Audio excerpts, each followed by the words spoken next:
So we're here today in August of 2017 speaking with Dr. Grant Rodkey, past president of the Medical Society and surgeon at Massachusetts General Hospital as well as the Boston Veterans Administration Hospital.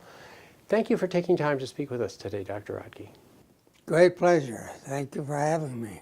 So if it's okay, let's talk about the Massachusetts Medical Society and your experience with that organization, because it's changed so much over the years that you've been a member. Now, when did you first join the Massachusetts Medical Society? About 1952. Okay. I was absolutely distraught by the lack of influence that medical people with insight and knowledge had on public policy related to medicine. So I went to a meeting of the Suffolk District, which was then at the Fenway, the building on the Fenway, and I said, I'm tired of belonging to a society that never does anything. They said, sit down, be our guest. So that started it. Okay. And do you recall how big the Medical Society was then? Roughly how many members were in it? You know, I would say probably about 10, 12,000. Mm-hmm. And do you have a sense as to how much staff there was with the Medical Society? Oh, exactly. Uh-huh. Exactly. When I took over as president... That was in the 1970s. Yes. Mm-hmm. At that point, I mean, we only had a secretary and a lobbyist for the legislature, and a treasurer, and that was about it. So about 3 employees back in the day. Well, maybe 5. Okay. All right. Maybe 5. Okay. Yeah. Very good. And so the meetings would be held At the society headquarters. on the Fenway. On the Fenway. Right. Okay. And by and large in those days, the kinds of things you would address had to do? Actually, I might interject to say that the annual meetings Yeah. of the society were held in the same building on the Fenway. So how many people would attend the annual meeting? Well, many fewer than presently. Right. And I don't really know, but there was an upper floor, which was an auditorium, a small auditorium. It was fairly well filled by the meetings. And now, if my memory serves me correctly, in those days, the Massachusetts Medical Society did own and publish the New England Journal of Medicine, but in those days it wasn't a profitable enterprise. That was a bone of contention. For many years, the New England Journal made no contribution to the Medical Society. Right. And that was a part of the agitation during my period, which we changed that. It was not easy. There were some rather firmly settled opponents to the idea who changed their minds. So the New England Journal went from not contributing to the Medical Society to making a contribution to the Medical Society, and this occurred when you were president. No, it was actually, it was a process that was ongoing over several presidents' terms about that time. So it wasn't just in my presidency. About in the 1970s? Yeah. Okay. And so as the New England Journal started contributing, then the financial resources of the Medical Society changed. Oh, definitely. Yeah, so it underwent Quite a a growth bit. spurt. Went from 4 employees to a little more than 4 employees. Yes, exactly. Okay. So what was your sense as to the flavor of the Medical Society?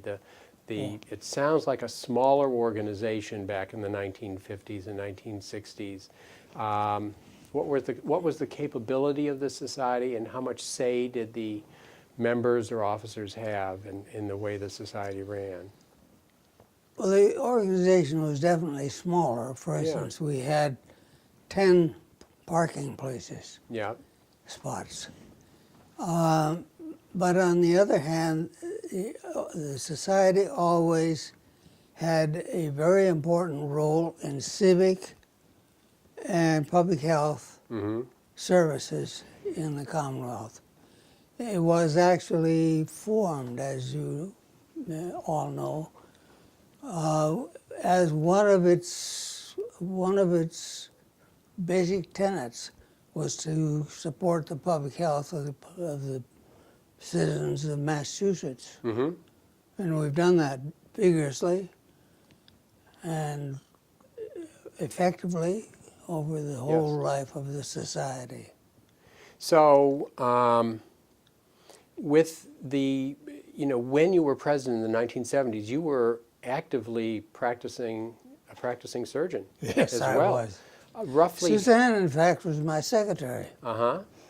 And now your wife. Yes, that's wonderful. Yes, right. The how many hours, how much time did being president of the Massachusetts Medical Society take from your schedule? Well, you raise a painful memory. At the time, of course, we had no secretary. And I spent each day several hours in the executive office of the Medical Society to try to carry on the business of the society. So much so that the society secretary at the Christmas party said, "Here's a toast to Dr. Rodkey. May he spend much time at the office, his own." Everett Spencer. So it really cut into your practice. It was held together by Suzanne. Yeah. And me too. I mean, I did a day's work there and then did a half day's work at the society headquarters. Then Bill Mounier came on in maybe September, I believe, of the year that I became president in May. So all that period, I had to run the executive office as well. Wow. So a lot fell to you. Now, what have you noticed in the many years since you've been president, in the 1980s and 90s and 2000s, and now? How has the society changed over that period of time? Well, it's changed remarkably, and if I may say so, a lot of it was my own initiative. I did initiate a lot more interaction with AMA, a lot more interaction with the special societies, a lot more interaction on the issues of